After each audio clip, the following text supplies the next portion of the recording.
Umur muda itu adalah senjata sosial yang baik banget orang itu nggak punya, tapi justru kalian yang muda, itu kalian harus manfaatin. Ketika umur kita itu masih muda, ya anggap lu itu masih di bawah umur 25, orang-orang di luar sana yang umur 30 atau 40 yang punya bisnis, ya yang punya pekerjaan, yang sudah berkarir, itu cenderung memandang rendah orang-orang yang masih umurnya itu muda. Jadi ini merupakan sebuah advantage, ini merupakan sebuah keunggulan yang kalian itu sebenarnya bisa manfaatkan. Ini merupakan kita ngomong bahasa kasarnya asimetris yang lu itu harus eksploitasikan.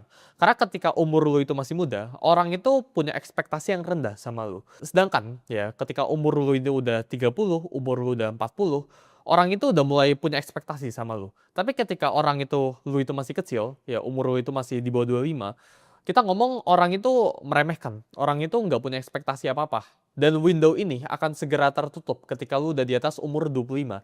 Jadi menurut gua, selagi lu umur 25 ke bawah, ya, lu harus belajar buat manfaatin situasi lu. Manfaatin bahwa lu itu masih muda, ya, dan orang lain ini bisa toleransikan ketika lu ini melakukan kesalahan. Ketika lu salah di umur yang cenderung tanda kutip tua, gitu ya, di atas 25 tahun, maka orang ini udah nggak bisa toleransiin kesalahan lu. Tapi ketika orang ini masih umur 25, orang ini masih bisa cincai, masih bisa cuek gitu.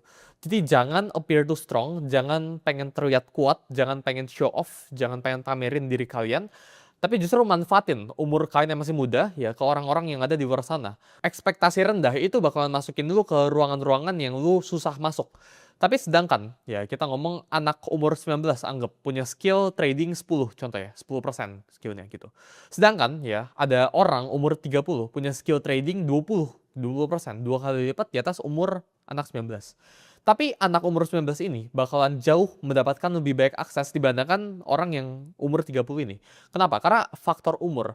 Orang itu suka ekspektasinya itu rendah ya ketika orang itu umurnya itu masih muda.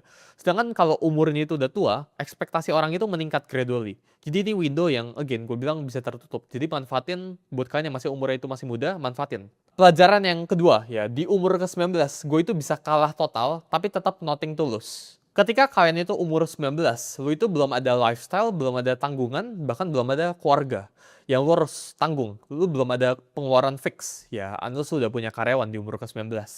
Tapi gue berbicara ke 99% misal teman-teman Gen Z gitu ya, kalian itu masih belum punya tanggungan.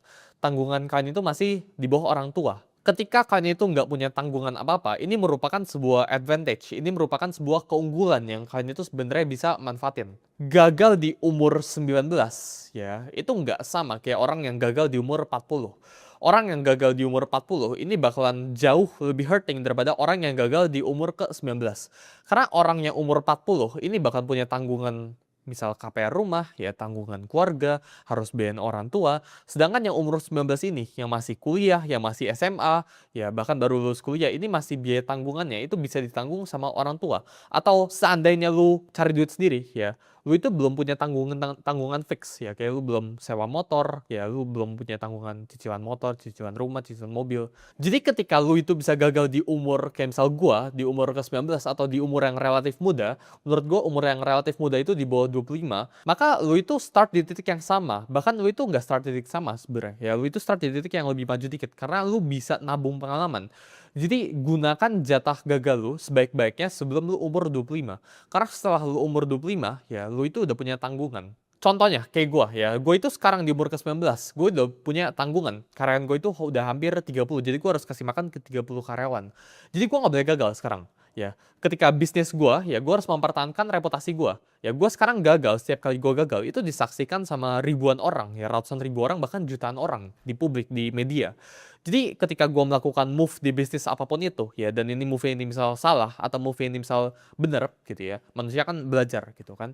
Ini sekarang gue itu disaksikan, jadi gue itu udah punya something to lose. Sedangkan kalian yang baru mulai ya atau orang-orang yang uangnya itu relatif masih muda umurnya gitu ya, atau belum mulai karirnya sama sekali, ini punya jatah gagal yang baik banget. Dan justru kalian itu harus pakai jatah gagal kalian sebaik-baiknya.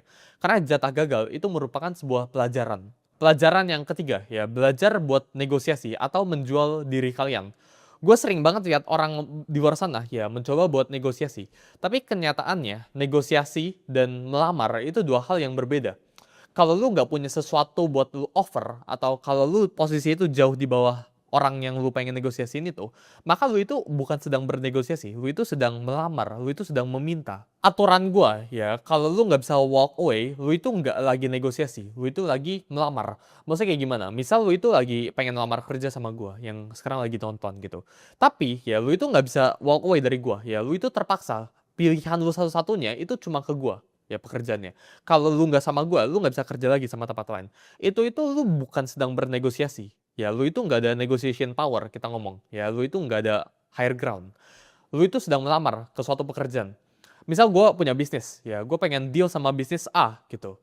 Tapi gue itu nggak bisa walk away dari bisnis A ini. Ya gue terpaksa harus bisnis sama A ini. Itu gue nggak bisa negosiasi lagi sama dia gitu ya. Gue itu sedang melamar sama bisnis A itu gitu ya. Jadi ini berlaku ke semuanya gitu ya. Lu harus tahu ya, lu itu bisa walk away dari suatu deal ini atau enggak. Karena ketika lu itu udah nggak bisa walk away, lu itu harus tahu kalau lu bukan sedang bernegosiasi, lu sedang melamar. Dan ketika lu nggak bisa walk away, posisi lu itu jauh di bawah orang yang lu sedang ngomong. Jadi need ya itu menciptakan yang namanya itu desperation, dan desperation atau orang yang terpaksa ya orang yang kepepet itu selalu bisa dicium, selalu bisa kelihatan. Solusinya itu gimana? Ya kalian itu sebelum masuk sebuah ruangan lu itu tanya, apakah gue itu bisa walk away dari deal ini atau enggak? Ini berlaku ke semua ya, kehidupan kalian, bisnis kalian, karir kalian, semuanya gitu ya. Ketika lu nyadar orang yang lu lagi ngomong ini satu-satunya opsi lu nggak bisa walk away dari dia. Karena ketika lu walk away dari dia, lu nggak punya opsi apa-apa lagi, maka itu lu bukan negosiasi ya, lu langsung di bawah dia levelnya. Punya banyak alternatif ya, itu bukan arogan, punya banyak alternatif itu perlindungan buat diri kalian sendiri. Pelajaran yang keempat ya, never ask first ya. Ini ada satu quote yang lumayan menarik ya. Ini mungkin terdengar itu arogan, tapi menurut gue ini lumayan nyata ke kehidupan gue ya. Yaitu I don't chase, I attract. Ini menurut gue sesuatu yang kalian itu harus lakukan juga ya. Di hidup gue sekarang ya, gue itu hampir tidak pernah samperin orang ya, kecuali gue bener-bener butuh sama orang itu. Contoh kita ngomong ya, beberapa orang ya yang punya duitnya di sebelahnya T ya, gue bukan bilang mereka itu di bawah gue dan sebagainya, tapi banyak kan ya, 99% of the time ya itu mereka yang reach out ke gue dulu ya, buat either ngajakin podcast atau ngajakin makan gitu ya. Sangat jarang untuk gue itu datengin ke mereka ya, gue bisa gak networking sama lo gitu ya, atau enggak pekerjaan ya, simple ya. Itu dari sisi networking tadi. Dari sisi pekerjaan, pekerjaan itu gue nggak pernah tanya ke orang ada pekerjaan atau enggak ya. Yang gue lakukan itu pekerjaan itu yang datang ke gue, dan ini kondisi yang kan itu harus bikin dalam hidup kalian. Jadi fungsinya kondisi ini tuh apa? Karena ketika orang yang datang ke lu dulu ya, itu need, itu kebutuhan, dan kebutuhan itu menciptakan yang namanya itu desperation. Ketika orang ini udah datang ke lu itu punya higher ground, lu itu punya posisi tawar yang lebih tinggi dibandingkan dengan orang itu. Lu nggak jamin buat menang, ya. Tapi dengan orang itu datang ke lu duluan, lu udah dapat 1 poin ekstra. Orang itu masih 0. Gua hampir jarang sekali reach out ke orang buat minta sesuatu. Ya, gue selalu menawarkan atau enggak orang lain yang biasa datang ke gue. Dan menurut gue itu sesuatu yang kalian harus terapin dalam hidup kalian, ya. Jadi belajar buat sabar, ya. Karena orang yang punya value, emas itu juga pasti dicari, ya. Emas itu nggak minta dicari, tapi akan dicari. Berlian itu nggak minta dicari, tapi orang itu mau cari berlian, gitu. Sama kayak hidup kalian, sama kayak kalian. Jangan sampai kalian itu berlian yang nyari-nyari orang buat ditambang gue. Masa nggak pernah kan di luar sana berlian atau emas gitu kan, ayo tambang gua gitu, itu nggak pernah terjadi gitu. Yang terjadi itu apa ya, emas itu cuma diem tapi orang itu yang nyamperin. Nah dalam hidup kalian itu harus seperti itu.